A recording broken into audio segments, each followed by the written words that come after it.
Bienvenidos a Coreuta. Yo soy Daniel Pinte, creador del protométodo interpretativo para artistas escénicos. En este podcast hago coro de las ideas que mueven a la sociedad de nuestros días, dando lectura a publicaciones diversas que se encuentran en la web. Estaré gustoso de poder acompañarte a lo largo de tu día y llevar hasta tu oído lo que tus ojos no alcanzaron a leer.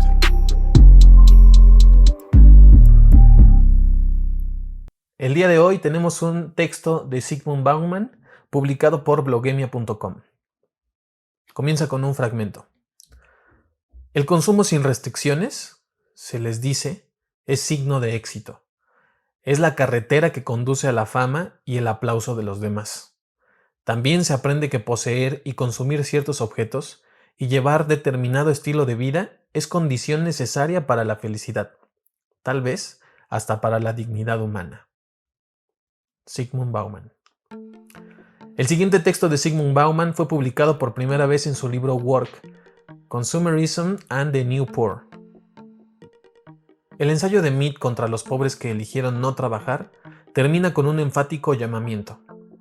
Una política social debe resistirse a la pobreza pasiva con justicia y con firmeza, en gran medida, tal como Occidente contuvo al comunismo, hasta que la cordura se imponga y el sistema combatido se derrumbe por su propio peso. La metáfora elegida resulta impecable. Uno de los primeros servicios que la clase marginada brinda a la opulenta sociedad actual es la posibilidad de absorber los temores que ya no apuntan hacia un temible enemigo externo. La clase marginada es el enemigo en casa, que ocupa el lugar de la amenaza externa como el fármaco que restablecerá la cordura colectiva, válvula de seguridad para aliviar las tensiones originadas en la inseguridad industrial. La clase marginada es particularmente apta para cumplir este papel. Mead no deja de repetirlo. Lo que empuja a los norteamericanos decentes y normales a integrar un frente unido contra los desertores escolares, los criminales y los parásitos de la asistencia social es la horrible incoherencia que perciben en todos ellos. Los marginados ofenden los más preciados valores de la mayoría al mismo tiempo que se aferran a ellos y pretenden disfrutar los mismos placeres de que gozan quienes se los ganaron trabajando. Dicho de otro modo, los estadounidenses normales guardan rencor a los marginados porque los sueños y el modelo de vida de estos últimos son asombrosamente parecidos a los suyos. Y sin embargo, esta semejanza no puede ser considerada una incoherencia. Como Peter Townsend apuntó, la lógica de la sociedad de consumo es formar a sus pobres como consumidores frustrados. El estilo de vida de los consumidores es cada vez más inalcanzable para los sectores de bajos ingresos, históricamente definidos por una capacidad fija de compra que les permite asegurar su subsistencia o cubrir sus necesidades básicas. Y sin embargo, la sociedad de consumo educa a sus miembros precisamente para vivir esa incapacidad de acceder a los estilos de vida ideales como la más dolorosa de sus privaciones.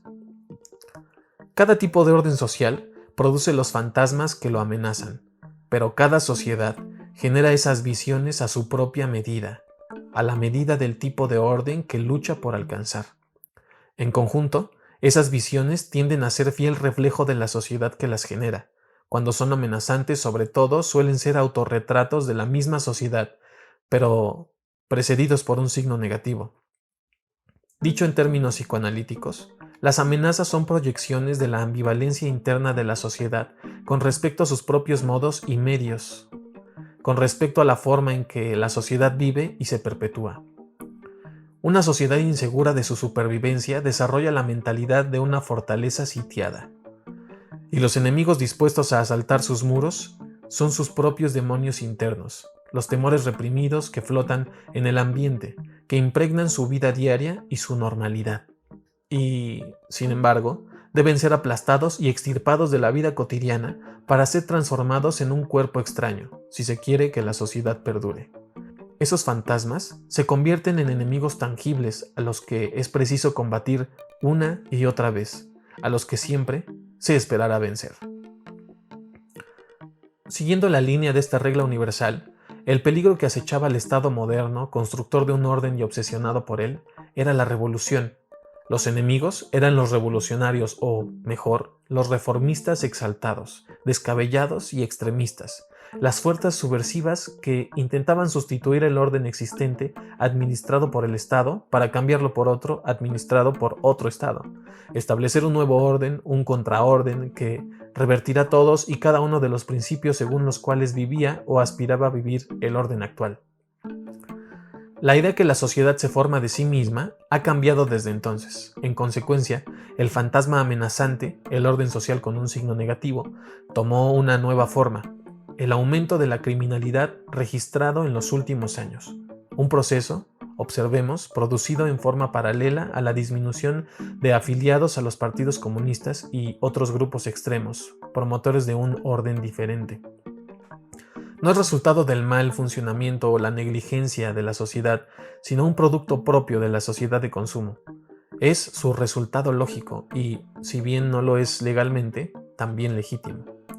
Más aún, se trata de su producto necesario e ineludible. Porque cuanto más elevada sea la demanda de consumo, es decir, cuanto más eficaz sea la seducción del mercado, más segura y próspera será la sociedad de consumo. Pero, simultáneamente, crecerá y se ahondará la brecha entre quienes desean y pueden satisfacer sus deseos, los que han sido seducidos y actúan en consecuencia, y quienes también han sido seducidos pero sin embargo no pueden actuar del mismo modo. La seducción de mercado resulta así, al mismo tiempo, el gran igualador y el gran separador de la sociedad. El estímulo al consumo, para resultar eficaz, debe transmitirse en todas direcciones y dirigirse indiscriminadamente a todo el que esté dispuesto a escucharlo.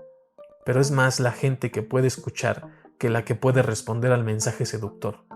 Y a quienes no pueden responder se los somete diariamente al deslumbrante espectáculo de los que sí pueden. El consumo sin restricciones, se les dice, es signo de éxito. Es la carretera que conduce a la fama y el aplauso de los demás. También se aprende que poseer y consumir ciertos objetos y llevar determinado estilo de vida es condición necesaria para la felicidad, tal vez hasta para la dignidad humana. Si el consumo es la medida de una vida de éxitos, de la felicidad y hasta de la dignidad humanas, entonces han caído las barreras que contenían los deseos de los hombres. Probablemente, ninguna adquisición nueva llegue a satisfacernos como en otros tiempos prometía hacerlo el mantenerlos en un buen nivel. Ya no hay nivel en que mantenerse ahora. La línea de llegada se aleja a medida que el corredor avanza. Los objetivos, cuando uno intenta alcanzarlos, se sitúan siempre un paso o dos más adelante. Continuamente caen los récords. Ya no parecen tener fin los deseos de los hombres. Deslumbrada y confundida, la gente observa que en las empresas recientemente privatizadas y de este modo liberadas, empresas que se recuerdan como instituciones públicas austeras donde siempre faltaba el dinero, los actuales directivos cobran sueldos millonarios, mientras que quienes fueron despedidos de funciones directivas son indemnizados, también con sumas millonarias, por su trabajo chapucero y descuidado. De todos lados, por todos los medios, llega alto y claro el mensaje: ya no hay principios, salvo el de quedarse con la mayor cantidad posible. Ya no hay reglas, salvo el nuevo imperativo categórico: juega bien tus propias cartas. Pero no hay juego de cartas donde todas las manos sean parejas. Si el único objetivo es ganar, quienes dan con una mala racha se ven tentados a probar cualquier recurso. Desde el punto de vista de los dueños del casino, algunos recursos, los que ellos mismos permiten o dejan circular, son moneda legal. Todo lo que caiga fuera de su control está prohibido. Pero la línea divisoria entre lo justo y lo que no lo es no se ve igual desde la perspectiva de los jugadores, en especial de los que intentan jugar, más aún de los que aspiran a hacerlo y no pueden o no tienen acceso a los recursos permitidos. Pueden recurrir, entonces, a cualquier recurso, sea legal o no, o abandonar el juego. Pero la seducción del mercado ha convertido en imposible esta última opción. Desarmar, degradar y suprimir a los jugadores frustrados es, en una sociedad de consumidores regida por el mercado, parte indispensable de la indignación a través de la seducción. Los jugadores impotentes e indolentes deben ser excluidos. Son producto de desecho de juego que hay que descartar a toda costa y pedir su cesación de pagos. Pero hay otra razón por la que el juego deberá seguir produciendo esos desechos. A quienes permanecen junto al verde tapete se les debe mostrar el horrendo panorama de la alternativa. La única posible se les repetirá, para que sigan soportando las penurias y tensiones de vivir en el juego. Considerada la naturaleza del juego actual, la miseria de los excluidos, que en otro tiempo fue considerada una desgracia provocada colectivamente y que, por lo tanto, debía ser solucionada por medios colectivos, solo puede ser redefinida como un delito individual. Las clases peligrosas son consideradas clases criminales y las cárceles pasan a desempeñar las funciones que antes les cabía a las ya casi desaparecidas instituciones del estado del bienestar. Y, a medida que se reducen las prestaciones de asistencia social, lo más probable es que las cárceles tengan que seguir desempeñando ese papel, cada vez con mayor intensidad. La creciente multiplicación de comportamientos delictivos no es un obstáculo en el camino hacia una sociedad consumista, desarrollada y que no deja resquicios. Por el contrario, es un prerequisito y acompañamiento natural. Y esto es así, hay que admitirlo, por numerosas razones. La principal de ellas es, quizás, el hecho de que quienes quedan fuera del juego, los consumidores frustrados, cuyos recursos no alcanzan a satisfacer sus deseos y por lo tanto tienen pocas o ninguna posibilidad de ganar si cumplen las reglas oficiales, encarnan los demonios internos que son específicos de la sociedad de consumo. Su marginación, que llega al delito, la severidad de sus sufrimientos y la crueldad del destino a que se les condena son, hablando metafóricamente, el modo de exorcizar esos demonios internos y quemar su efigie. Las fronteras del delito cumplen la función de las llamadas herramientas sanitarias, cloacas a las que se arrojan los efluvios inevitables, pero tóxicos, de la seducción consumista, para que la gente que permanece en el juego no tenga que preocuparse por su propio estado de salud. Si este es el estímulo principal que explica el auge de la industria de la prisión, tal como lo denomina el criminólogo noruego Niels Christie, entonces la esperanza de que en una sociedad desregulada y privatizada el proceso se haga más lento es, al menos, pequeña, y es mucho menos probable que se lo pueda detener o revertir. No hay lugar donde esta relación se haya puesto más de manifiesto que en los Estados Unidos, donde el dominio ilimitado del mercado de consumo durante los años del vale todo era la era de Reagan-Bush. Llegó más lejos que en cualquier otro país. Los años de desregulación y desmantelamiento de las prestaciones asistenciales fueron también los años en que crecieron la criminalidad, la fuerza policial y la población carcelaria. Fue preciso también, para responder a los temores e inquietudes, los nervios y la inseguridad, el enojo y la furia de la mayoría silenciosa, o no tan silenciosa, de los consumidores honorables, reservarles una suerte cada vez más sangrienta y cruel a los declarados criminales. Cuanta más fuerza tomaban los demonios internos, más insaciable era el deseo de castigar el delito, de tener una justicia de mano dura. Bill Clinton, integrante del ala progresista del Partido Demócrata, los llamados liberales en los Estados Unidos, ganó la presidencia con la promesa de multiplicar las filas policiales y construir prisiones nuevas y más seguras. Algunos observadores, entre ellos Peter Lindbaum, de la Universidad de Toledo, Ohio, autor de The London Hanged, El ahorcado de Londres, piensan que Clinton debió su triunfo a la muy publicitada ejecución de un hombre retardado, Rick Ray Rector, a quien permitió enviar a la silla eléctrica cuando era gobernador de Arkansas. 2 años después, los adversarios del nuevo presidente, pertenecientes a los sectores de extrema derecha del Partido Republicano, se impusieron de forma aplastante en elecciones parlamentarias al convencer al electorado de que Clinton no había hecho lo suficiente para combatir la criminalidad y que ellos harían más. La segunda elección de Clinton se ganó en una campaña en que los candidatos rivalizaron en prometer, cada uno más que el otro, una fuerza policial fuerte y una política implacable con aquellos que ofenden los valores de la sociedad al mismo tiempo que se aferran a ellos, y apuestan a la vida consumista sin contribuir a la reproducción de la sociedad de consumo. En 1972, cuando el estado del bienestar atravesaba su mejor momento y poco antes de que comenzara su caída, la Corte Suprema de los Estados Unidos, reflejando el ánimo del público, dictaminó que la pena de muerte era arbitraria y caprichosa, y como tal, inadecuada para servir a la causa de la justicia. Después de muchos fallos, en 1988, la Corte permitió la ejecución de jóvenes de 16 años de edad. En 1989, la de retrasados mentales y finalmente, en 1992, en el vergonzoso caso de Herrera contra Illinois, dictaminó que el acusado podría ser inocente, pero estaba en condiciones de ser ejecutado si los juicios habían sido realizados en debida forma y se ajustaban a la Constitución. La reciente ley del crimen, aprobada por el Senado y la Cámara de Representantes, entiende el número de delitos posibles de pena de muerte a 57 o, según algunas interpretaciones, 70.